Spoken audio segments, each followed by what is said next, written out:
제가 그 성경 속에서도 많은 사람들을 만나고 또 실제로도 많은 사람들을 만나면서 두 가지 얻은 결론이 있습니다. 그 중에 첫 번째는 코로 호흡하는 사람들 중에서는요, 완전한 사람이 없더라라는 겁니다. 누구를 갖다 대도 그래요. 예를 든다면 믿음의 조상인 아브라함. 그도 자기 부인을 팔기도 하고요. 또 하나님의 뜻을 잘못 오해해가지고 하갈에게서 이스마엘을 낳잖아요. 근데 하갈에게서 이스마엘을 낳은 것이 지금까지도 여파를 미쳐가지고 이삭의 후손인 이스라엘과 이스마엘의 후손인 아랍이 지금까지 싸우는 이유가 된 것이 이 아브라함이 잘못 깨달은 것에 있거든요. 그런 잘못도 저지르기도 하고, 또 인류 역사에서 가장 위대한 지도자라고 불리는 모세도 마찬가지죠. 그가 하나님을 만나기 전에는 그렇다 치더라도 하나님을 만나고 나서도 그가 종종 실수를 자주 한단 말이에요. 그 중에 가장 큰 실수는 뭐였냐면은 자기 감정 조절을 못해서 하나님의 영광을 나타내야 되는 순간에서도 그 분노함이 하나님의 영광을 가려버리는 일도 있지 않습니까? 그래서 그 결과 어떻게 돼요? 가나안에 못 들어가는 일이 그에게 생긴단 말입니다.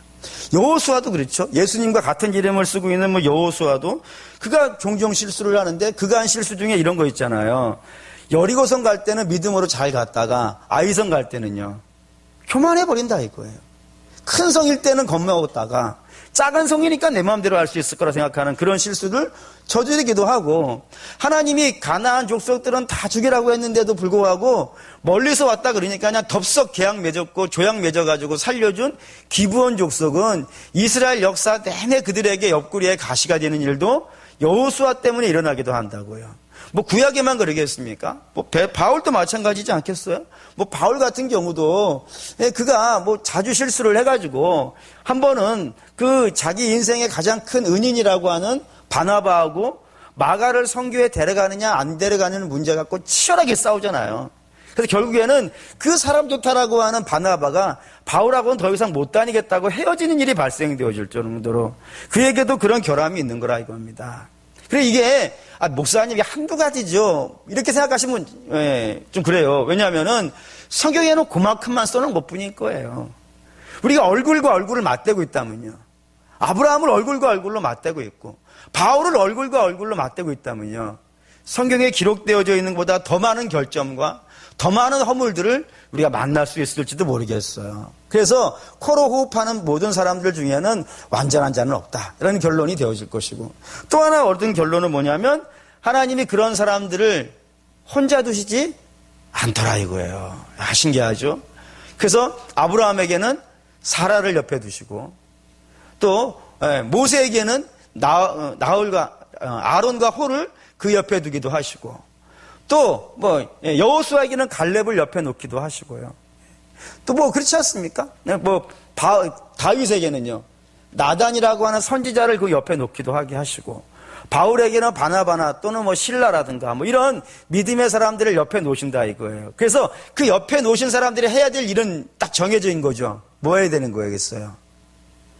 저 잘못 가는 사람이 있다면은 그에게요, 잘못 가지 말라고, 그렇게 가면 안 된다고 권면해주고 충고해줘야 될 사람을 붙여놓으신다 이거예요. 물론 그게 순서가 아브라함이 사라에게 할 수도 있는 것이고 사라가 아브라함에게 할 수도 있는 거예요. 그런 식으로 하나님은 이 세상에는 두 종류 사람으로 이제 갖춰놨다 이겁니다. 하나는 그 인생이 연약하여서 잘못된 길을 가거나 또는 잘못된 길로 갈 수 있는 사람, 그런 사람이 하나가 있고, 또 한 종류의 사람은 하나님께서 그런 사람들이 잘못 가지 못하도록 옆에서 기도하고 하나님 말씀 전해주고 때로 충고해야 되는 그런 사람들로 구성해 놓고 있다 이겁니다. 그게 바울과 고린도 교회의 관계인 거예요. 고린도 교회는 완성된 교회가 아닙니다. 완성된 교회는 하늘에 있을 것이고, 이 땅에 있는 교회는 다 자기 나름대로의 연약한 부분들이 있고 잘못하는 부분들이 있다 이거예요. 그래서 이 고린도 교회만 해도요, 그들이 잘못한 것을 나열하면 이 1시간 내에 나열할 수 없을 만큼 대단히 많은 것들을 잘못해 간단 말이에요. 그래서 그 잘못하는 교회를 위해서 누구를 두시는 거예요? 사도 바울을 두시는 거예요. 그래서 사도 바울을 통해서 저들에게 끊임없이 권면하고 충고하고, 그래서 잘못된 길로 가지 못하도록 막기도 하고, 잘못된 길로 갔다면요, 저들을 돌아오게도 하고 이런 일들을 사도 바울이 맡아서 하게 되어져 있다 이겁니다. 그래서 오늘 본문에는 사도 바울과 이 고린도 교회가 어떻게 이 충고와 권면을 주고받고 있는지 이거를 오늘 기록이 되어져 있고 오늘 우리가 그걸 보려고 한다 이겁니다. 근데 이게 우리에게 중요한 거가 된 거예요. 왜냐하면 고린도 교회가 하는 잘못이 고린도 교회만 하는 게 아니지 않습니까? 우리도 그런 잘못을 이미 했고 또 앞으로도 할 수 있는 사람들이란 말이에요. 그리고 또 저는 그걸 또 막아야 되는 입장에 있는 사람이고 이게 또 반대도 마찬가지예요. 저도 잘못된 길을 가고 있다면은 여러분도 이렇게 기도하면서 붙잡아야 될 사명이 우리 각자에게 있다 이겁니다. 그렇기 때문에 이 충고와 권면을 잘해야 되는 거예요. 그래서 잘하면 교회가 굉장히 풍성해집니다. 교회가 굉장히 사랑이 넘칩니다. 근데 잘못하면요, 여기 문제가 되기 시작하는 거예요. 그렇기 때문에 오늘 우리도 어떻게 충고를 하는 사람은 어떻게 충고를 해야 될 것이고 충고를 받는 사람은 어떻게 받아야 되는지 이거를 잘 좀 숙지하셔서 우리가 서로 충고할 때 이런 마음으로 충고를 하고 충고 받아야 될 때는요 또 그런 마음으로 충고를 받고 하는 일이 우리에게 있기를 부탁드리겠습니다. 우선은 충고하는 사람들의 관점에서 좀 보죠. 성경에는 충고하는 사람이 가져야 될 자세로 두 가지를 반드시 이야기합니다. 그 첫 번째는 무엇이냐면 충고의 기준은요, 권면의 기준은요 전부 복음이어야 된다 이겁니다. 복음 위에서 해야 된다는 거예요. 예를 들어볼까요? 갈라디아서 보죠. 갈라디아서 2장 11절에서 14절입니다. 갈라디아서 2장 11절에서 14절.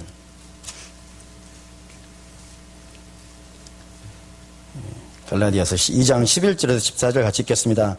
게바가 안디옥에 이르렀을 때에 책망받을 일이 있기로 내가 그를 대면하여 책망하였노라. 야고보에게서 온 어떠한 사람들이 이르기 전에 게바가 이방인과 함께 먹다가 그들이 오매 그가 할례자들을 두려워하여 떠나 물러가매 남은 유대인들도 그와 같이 외식함으로 바나바도 그들의 외식에 유혹되었느니라. 그러므로 나는 그들이 복음의 진리를 따라 바르게 행하지 모든 게바에게 이르되 내가 유대인으로서 이방인을 따르고 유대인답게 살지 아니하면서 어찌하여 억지로 이방인을 유대인답게 살게 하려 하였느냐 하였노라. 이렇게 됐어요. 이게 무슨 말이냐면 베드로가 안디옥 교회에 잠깐 와 있었던 적이 있었나 봐요. 베드로는 일단 기본적으로 예루살렘 교회 교인이기 때문에 예루살렘 교회에 주로 있었는데 이 안디옥에 한번 와서 이 안디옥에 있는 이방인들과 함께 이 식사 자리에 앉아 있었던 모양이에요. 그 자리에는 바울도 있었고 바나바도 있었고 꽤 많은 믿음의 사람들이 함께 앉아가지고 이방인들과 함께 복음을 전하다가 식사를 했던 모양이에요. 그때 예루살렘 교회에서 예루살렘 교회 담임 목사가 야고보니까 예수님의 형제 야고보, 그 야고보가에게서 보낸 사람들이 온 거예요. 그러자 베드로가 그걸 보고요 깜짝 놀란 거예요. 깜짝 놀래가지고 그 식사 자리를요 벌떡 일어나서 나가버린 거예요. 근데 이게 베드로가 나가니까 베드로 하나만 나갔으면 문제가 덜 됐을 텐데 베드로가 하는 행동을 보고 따라하는 사람들이 생긴 거예요. 그 중에는 이제 바나바도 일어나 나가버리고 같이 예루살렘 교회에서 왔었던 그리고 이방인과 함께 식사하고 있던 모든 유대인들이 다 나가버리는 일이 발생이 된 겁니다. 이게 이제 바울의 보기에는 복음에 안 맞더라 이거예요. 이게 무슨 말이냐면은 유대인들은 어렸을 때부터 그렇게 훈련을 받아요. 그러니까 할례 있는 사람하고 할례 없는 사람은 가는 방향이 다른 거예요. 할례 있는 사람은 어디로 가고요? 생명으로 가고 할례 없는 자는요 멸망으로 간다니까요. 그래서 할례 있는 약속의 자손이 할례 없는 멸망의 자손하고 함께 식사하는 것은 고사하고 함께 앉는 것도 불법인 거예요. 이게 어렸을 때부터 쭉 훈련이 되어 왔단 말이에요.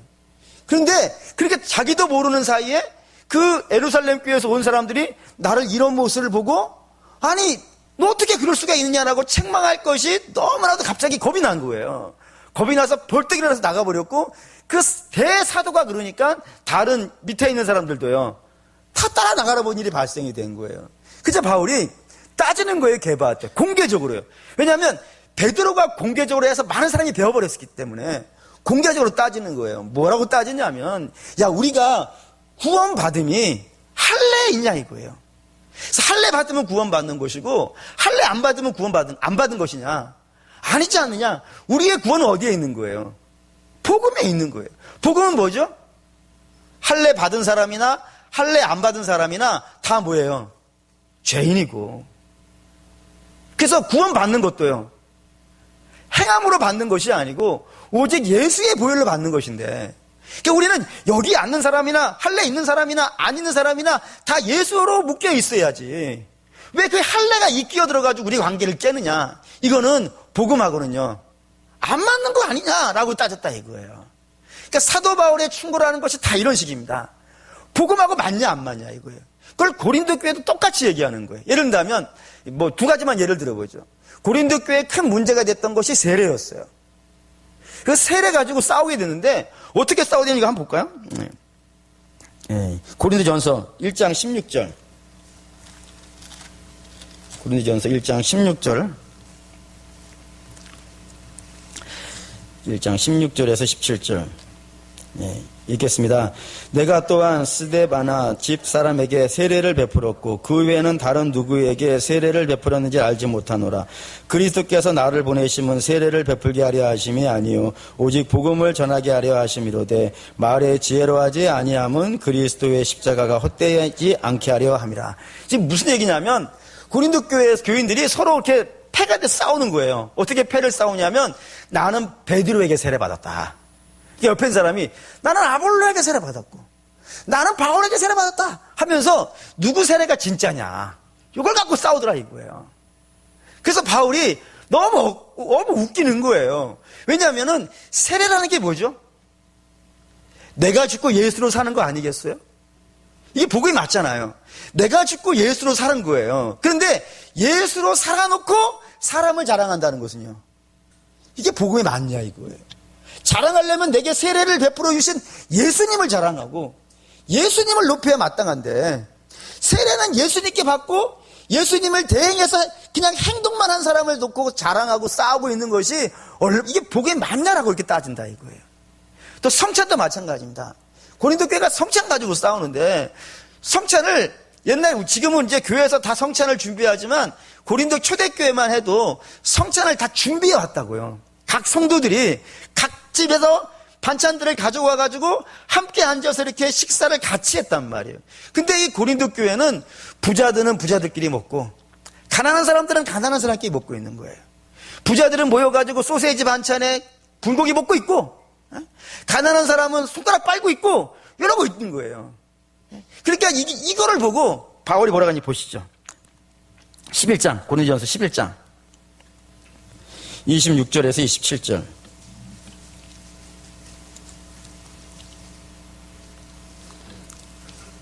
(26절에서 27절) 읽겠습니다. 너희가 이 떡을 먹으며 이 잔을 마실 때마다 주의 죽으심을 그가 오실 때까지 전하는 이것이니라. 그러므로 누구든지 주의 떡이나 잔을 합당하지 않게 먹고 마시는 자는 주의 몸과 피에 대하여 죄를 짓는 것이니라. 뭐라 그러냐면, 야, 우리가 성찬을 먹는 이유는 배가 고파서냐?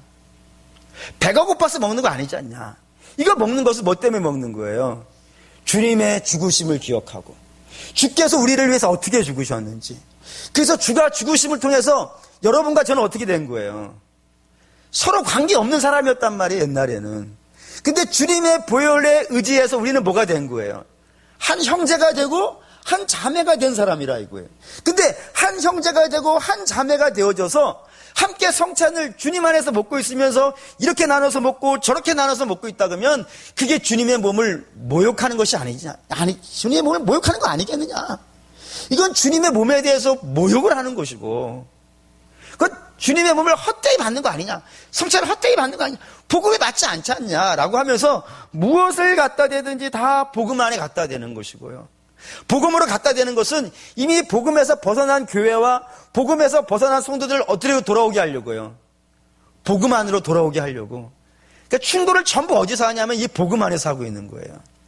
그러니 그거와 반대되면 안 되겠죠. 성도는 누군가에게 얘기할 때는 복음으로 예수 그리스도를 나타내면서 해야 되는 것이지, 반대가 되어진 경우는요, 예를 들어서 예수를 나타내지 않고 나를 나타낸다든가 이러면요, 이런 경우 있죠.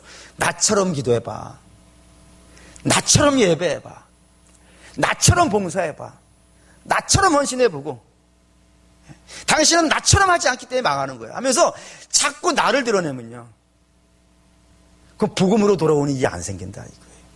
오히려 더 반감만 일어나고 싸움만 일어나고 그렇게 되어진다 이겁니다. 그렇기 때문에 성도가 누군가에게 충고를 할 때는 반드시 예수 그리스도가 드러나도록, 예수 그리스도만 드러나도록 그렇게 이야기할 수 있을 때 그것이 힘이 있어가지고 마음을 돌이키게 하고, 왜? 우린 다 예수를 묶인 사람들이니까 예수를 드러낼 때 그 충고가 힘이 있는 충고가 되는 줄 믿습니다. 그러니까 여러분도 우리가 누군가에게 이야기할 때는 꼭 그런 마음으로 이야기하시기를 부탁을 드릴게요. 두 번째 충고하는 자에게 꼭 권면하는 두 번째는, 충고는 다 뭐하고 연결이 되어져 있어야 되냐면 사랑의 마음과 연결이 되어져 있어야 돼요. 그러니까 사랑의 마음으로 해야 된다 이겁니다. 이거 보시죠. 7장 5절 고린도후서 7장 5절 고린도후서 7장 5절 읽겠습니다.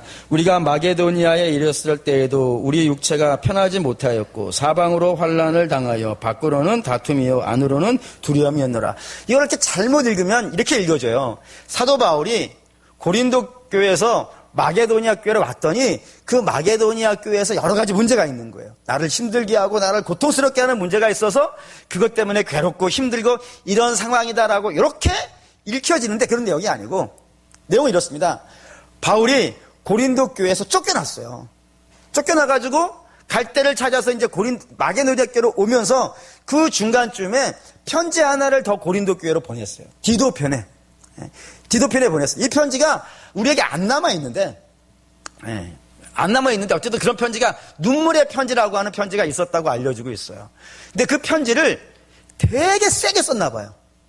아주 혹독하게, 아주 세게 나무라게 그렇게 편지를 쓴 거예요. 왜 그러냐면 고린도 교회가 계속해서 복음하고 멀어져서 자꾸 그 악한 길로 가게 되면 결국에는 뭐가 되니까요? 망하게 되니까 사도 바울이 그걸 망하게 않게 하려고 세게 설교를 한 거예요. 세게 설교를 하고 나서 그 마음이 어떤 거예요? 안 좋아진 거예요. 아마 여러분들도 그런 경험들 하신 분들이 있을 겁니다. 여러분의 자녀가 아주 잘못된 일을 했어요. 예를 든다면 잘못된 행동을 했어요.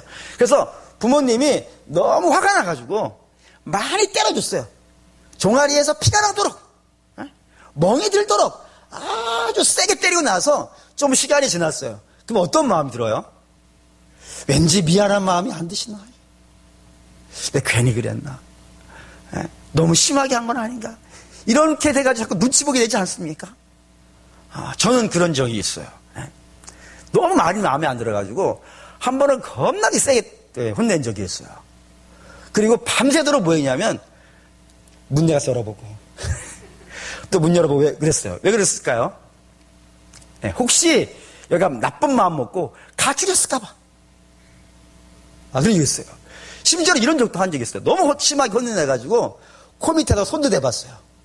얘가 열받아가지고 확 그냥, 아마 여러분도 비슷한 경험들이 있을 겁니다.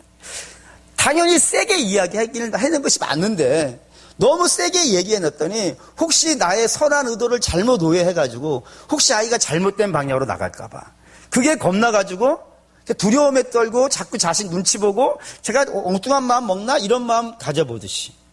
그죠? 설교할 때도 그런 적이 있어요. 설교할 때도 뭐 여러분들 잘 아시겠지만 제가 설교를 굉장히 좀 세게 하는 스타일이죠. 이번에 서울에 갔더니 아버지께서 저를 부르셨어요. 그래가지고 요 며칠 사이에 제가 한 설교 30개를 보셨대요. 훌륭한 분이에요. 여러분들 일주일에 한 번씩은 쭉 봐주세요. 하나라도. 30개를 보시고 나서 결론 삼아 말씀하시는 거예요. 뭐라 했냐면, 야, 너 설교할 때 좀 웃으면서 해라. 왜 이렇게 무섭게 하냐? 무서워서 못 보겠다 이거예요.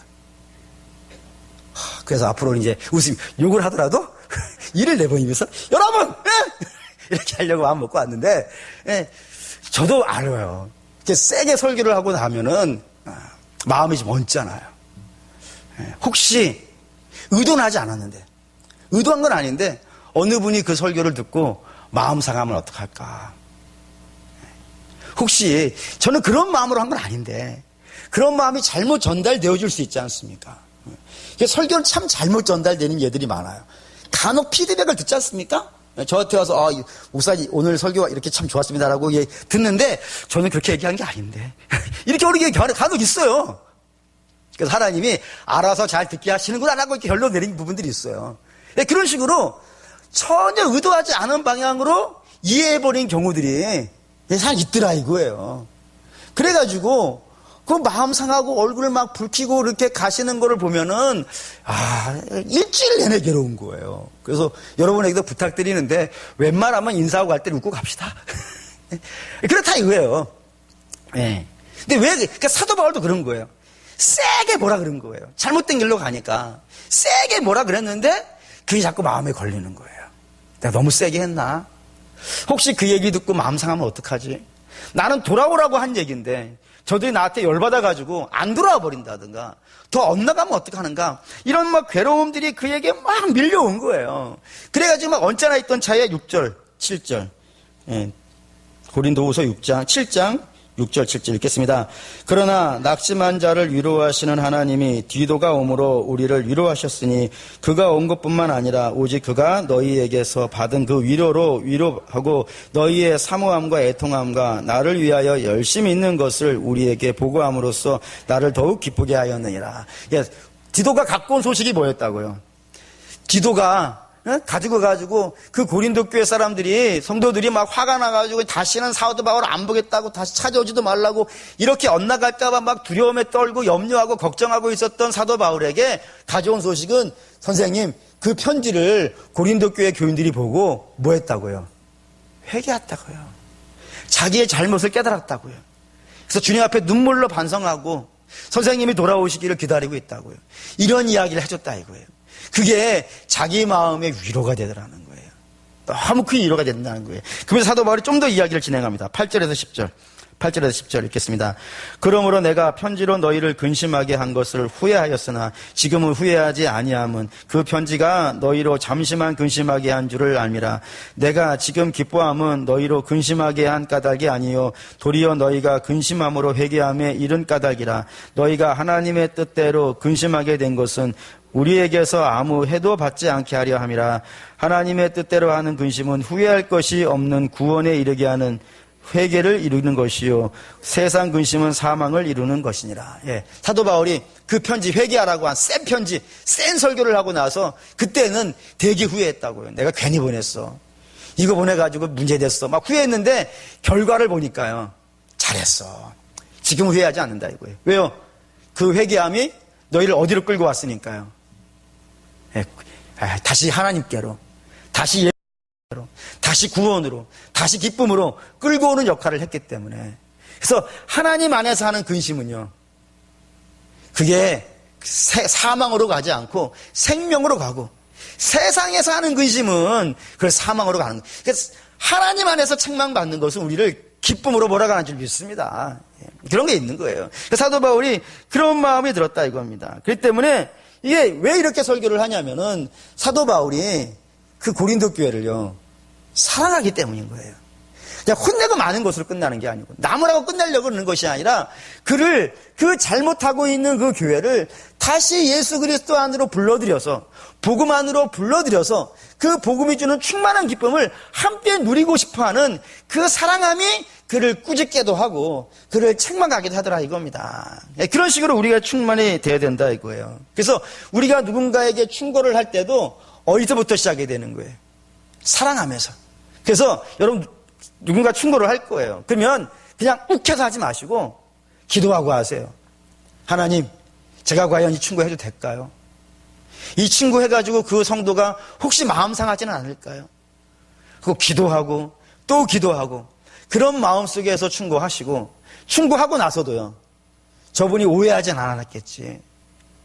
잘 받아들여 줬어야 될 텐데 하면서 안절부절하는 마음으로 그 충고를 마무리 지어야 된다 이겁니다. 그래서 우리의 충고는 사랑에서 시작하고 사랑으로 진행하고 사랑으로 완결되어질 때 그게 진짜 멋있는 충고가 되어주고 그것이 생명에 이르는 충고도 되어진다 이겁니다. 그래서 성도는 복음으로 충고를 하고 또 사랑으로 충고를 해서 그 영혼들을 바르게 세워주는 마음으로 충고를 해야 될 줄 믿습니다. 그런 식으로 충고하실 수 있기를 바라요. 그다음에 이제 반대로 충고를 받아야 되는 사람은 어떤 마음으로 받아야 될까요? 이거 굉장히 중요합니다. 충고를 받는 거. 왜요? 손뼉도 마주쳐야 소리가 나잖아요. 한 사람은 충고를 하는데 한 사람을 안 받아들인다면요.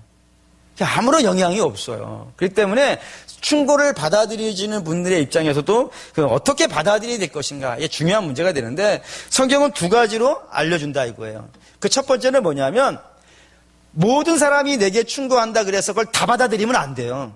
반드시 어떻게 되냐면 분별을 할 수 있어야 돼요. 왜 분별을 해야 되냐면, 여러분에게 충고를 하는 내용들을 중에는 그리스도가 하는 것이 아니라 악한 자가 우리를 사망으로 몰아넣기 위해서 하는 충고도 있더라 이거예요. 실제로 성경에 그런 예가 있지 않습니까? 사단이 하와에게서 와서 한단 말이에요. 그리고 이게 생명이라고, 이렇게 하면 잘 된다고, 이렇게 하는 충고들이 있다 이거예요. 그때 여러분, 우리도 그런 충고를 들을 수 있는 가능성이 있다 이겁니다. 그렇기 때문에 그런 충고를, 복음에서 나오는 충고가 아니라 엉뚱한 충고가 여러분들의 귓가에 오면 어떻게 해야 되는 거예요? 이때 써야 되는 유명한 말이 있어요. 뭐죠? 한쪽 귀로 듣고 한쪽 귀로 흘리고. 그렇잖아요? 설교는 한쪽 귀로 듣고 이쪽 귀로 잘 내보내고, 아니 엉뚱한 소리는 이쪽 귀로 듣고 가슴에다 새기고, 이런 곤란한 일이에요. 반드시 기억합시다. 이거 분별하셔야 돼요. 또 반면에 아까 잘 들어야 된다 그러니까 이와 그냥 다 흘려보내 이러면 되겠어요, 안 되겠어요? 안 되죠. 주께서 고린도에, 아니 이거 요한계시록의 7개 교회에다가 충고를 하시지 않습니까? 권면을 하신다고요. 그때 권면할 때마다 꼭 마지막에 붙어 나오는 거 있죠. 귀 있는 자는 들을지어다. 여러분, 들을 수도 있어야 된단 말이에요. 그러니까 모든 걸 다 들으면 안 되겠지만 어떤 거는 분명히 듣고 마음에 새기는 것도 있어야 된다 이거예요. 그걸 분별해 낼 수 있어야 돼요. 그럼 어떻게, 그래서 성경은 이렇게 써요. 로마서 12장 2절. 로마서 12장 2절.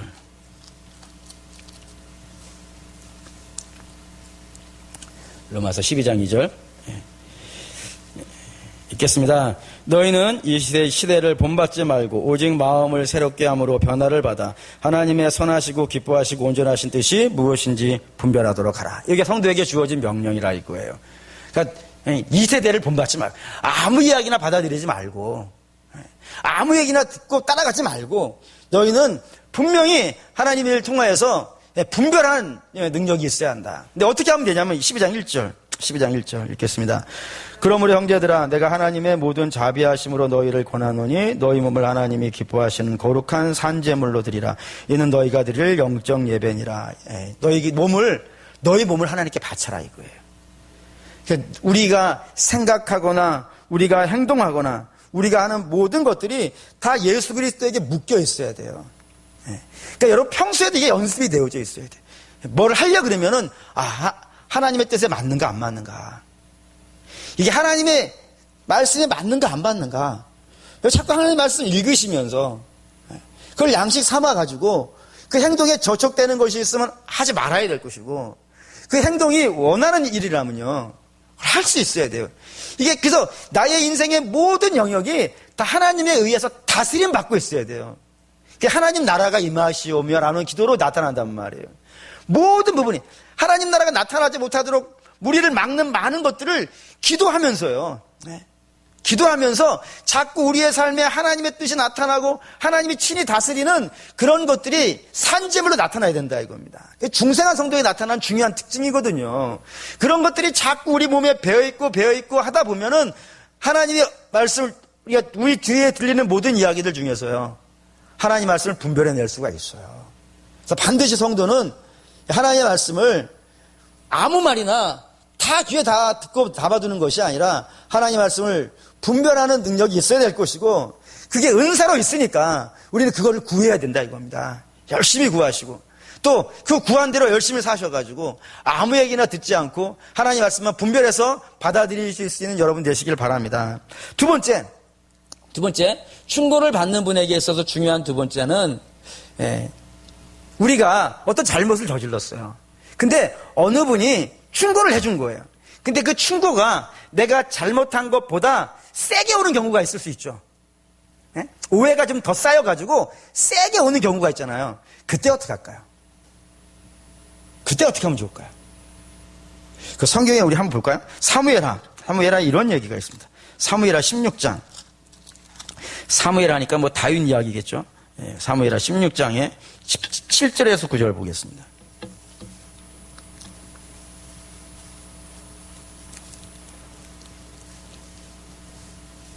구약성경 489페이지 사무엘하 16장 7절에서 9절 읽겠습니다. 시므이가 저주하는 가운데 이와 같이 말하니라. 피를 흘리는 자여, 사악한 자여, 가거라 가거라. 사울의 족속의 모든 피를 여호와께서 내게로 돌리셨도다. 그를 어디어서 내가 왕이 되었으나 여호와께서 나라를 내 아들 압살롬의 손에 넘기셨도다. 보라, 너는 피를 흘린 자이므로 화를 자초하였느니라 하는지라. 스루야의 아들 아비새가 왕께 여짜오되 이 죽은 개가 어찌 내 주 왕을 저주하리이까. 청하건대 내가 건너가서 그의 머리를 베게 하소서 하니. 예, 이게 무슨 말이냐 이런 내용입니다. 예. 스루야, 이게, 시므이라고 하는 사람은 소속이 어디냐면, 베냐민 지파예요. 베냐민 지파는 사울 왕이 소속되어 있는 지파이고, 왕권이 원래 처음에 베냐민 지파에 있었다고요. 근데 이 사람은 어떠한 오해를 갖고 있냐면은, 우리의 가문에 있는 왕권을 하나님이 다윗에게 넘겨줬다, 이런 생각은 없고, 다윗이 힘으로 사울을 죽이고, 그거를 빼앗아 갔다라고 생각을 하고 있는 거예요. 그래서 평소에 이게 불만이 아주 가슴속에 쌓여져 있었는데 평소에는 다윗에게 가가지고 말을 못한 거예요. 왜냐하면 다윗이 왕이니까 왕 앞에 가서 함부로 말했다가는 뭐 큰일 나지 않겠어요. 그래서 말 못하고 있었는데 압살롬이 반란을 일으켜가지고 다윗이 쫓겨난 거예요. 쫓겨나니까 그게 코가 시원했다 이거예요. 코가 시원해가지고 이제는 다윗에게 찾아와가지고 쌤통이다 그런 거예요. 네가 우리 가문에 있었던 왕권을 네 마음대로 이 베냐민 지파의 피를 흘리고 빼앗아 갔으니까 하나님이 너한테 진노하셔가지고 너의 왕권을 네 아들에게 넘기지는 이 정말 이 가슴 아프고 안타까운 일이 우리한테는 그런데 그 쌤통 일이 발생했다 이거예요. 예? 그래서 막 별의별 욕을 다 하고 비난에 비난을 하고 조롱에 조롱을 하고 있는 순간이에요.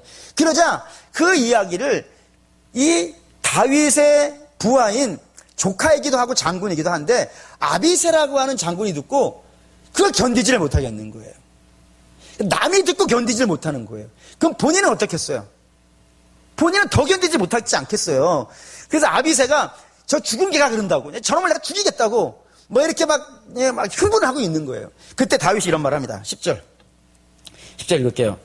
왕이 이르되 스루야의 아들들아 내가 너희와 무슨 상관이 있느냐. 그가 저주하는 것은 여호와께서 그에게 다윗을 저주하라 하심이니 내가 어찌 그리하였느냐 할지가 누가 하겠느냐 하고. 다윗이 뭐라 그러냐면은 내버려둬라 이거예요.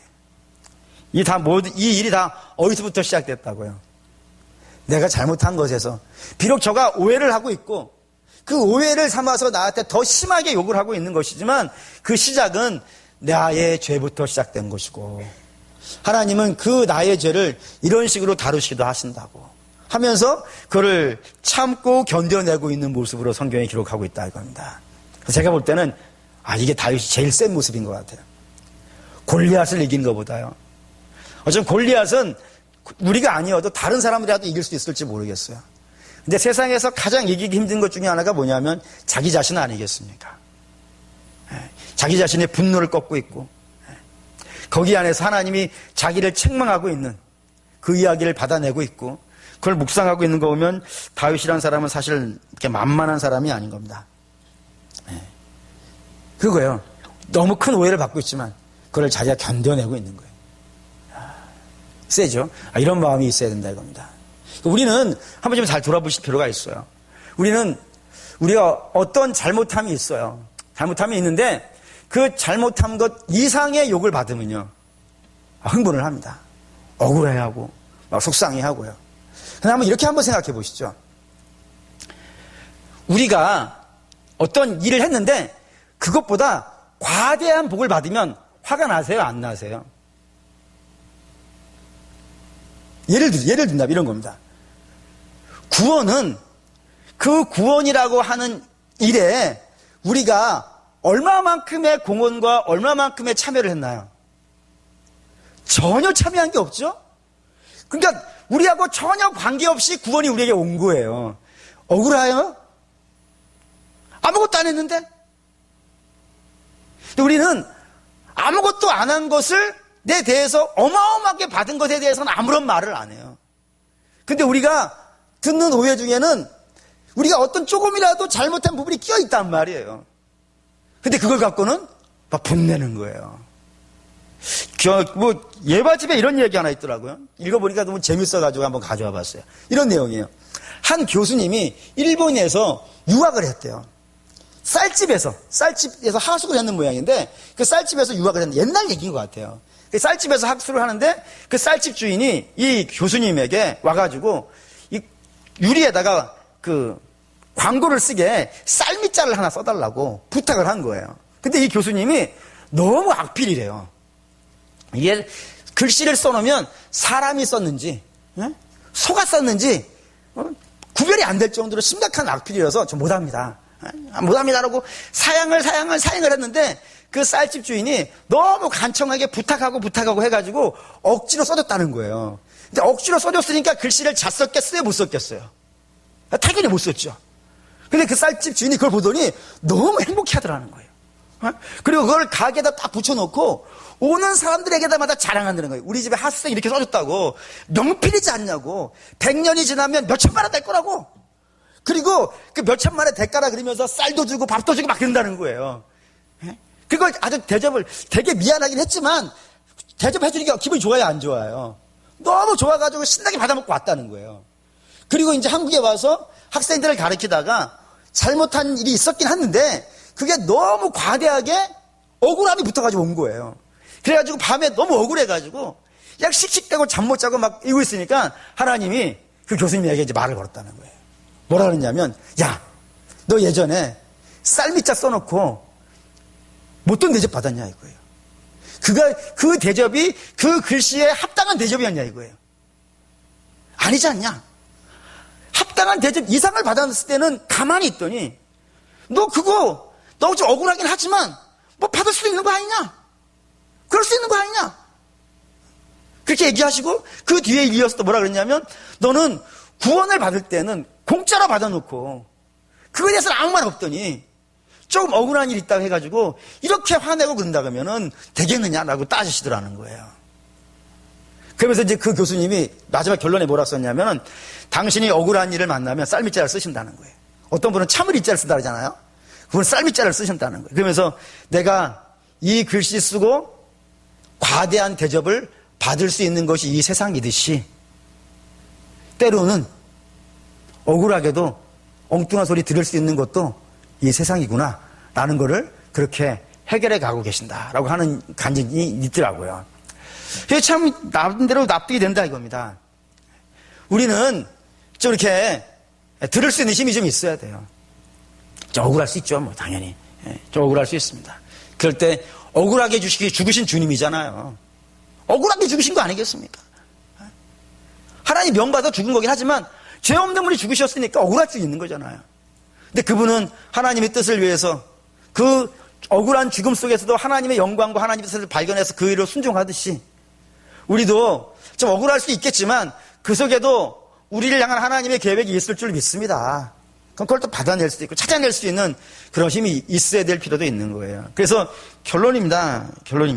충고하는 분은 복음으로 충고를 하고 그리고 사랑으로 충고를 하고 또 충고 받으시는 분은 모든 말 속에서 하나님의 음성을 분별하고 그리고 좀 억울하더라도 그리스도의 사랑으로 좀 받아서 그 속에서 하나님의 뜻이 있음을 믿고 그걸 좀 받아내고 이해하고 좀 견뎌내실 수 있다면은 참 좋지 않겠습니까? 그게 충고하는 분과 충고받는 그런 만남이 복이 있는 역사가 그 안에 있을 수 있겠다라는 생각이 들어갑니다. 그러니 우리 다 그렇게 만났으면 좋겠습니다. 제가 여러분에게 충고할 때도 그런 마음으로 했으면 좋겠고 여러분이 제게 할 때도 있을지 모르겠는데 그때 또 저는 그렇게 받을 수 있고 이렇게 되어진다 그러면 서로가 모든 것이 유익되지 않겠습니까? 그런 유익으로 우리 교회가 세워져서 정말 복음 위에 서 있는 튼튼한 교회 되시기를 주의 이름으로 축원합니다. 아멘. 기도하겠습니다.